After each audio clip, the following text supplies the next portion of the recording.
Babae biglang lumabas sa drainage sa Makati, nagtatakbo. Sadako girl! Parang eksena sa isang horror movie ang paglabas ng isang babae mula sa isang drainage sa Legazpi Village, Makati City. Ikinagulantang ng mga motorista at ilang residente sa pagitan ng Rufino at Adelantado Street sa Legazpi Village and biglang paglabas ng naturang babae mula sa isang kanal. Sa ulat ng 24 oras base sa ipinost ng mga larawan ng Rockmaster PC via Reddit, talagang ikinashock ng mga dumadaang motorista ang paglabas ng ulo ng babae sa nasabing drainage. Nang tuluyan na itong makalabas mula sa kanal, ay bigla na lamang itong nagtatakbo palayo sa lugar dahil hinabol na siya ng security personnel sa lugar. Wala pang tinukoy sa report kung ano ang ginagawa ng naturang babae sa drainage.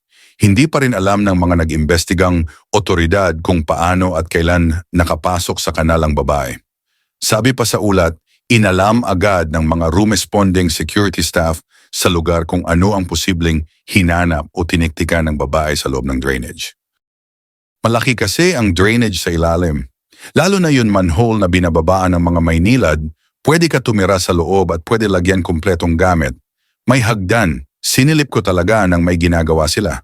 Maliit na manhole pero akala mo basement sa loob. Habang isinusulat ang balitang ito, ay wala pang official statement ang Makati Police hinggil sa insidente. Kung bago ka pa lang sa aking channel, pakipindot naman ang subscribe button at pati na rin ang notification bell para lagi kang updated sa mga bago kong video. Salamat at hanggang sa muli. Adios!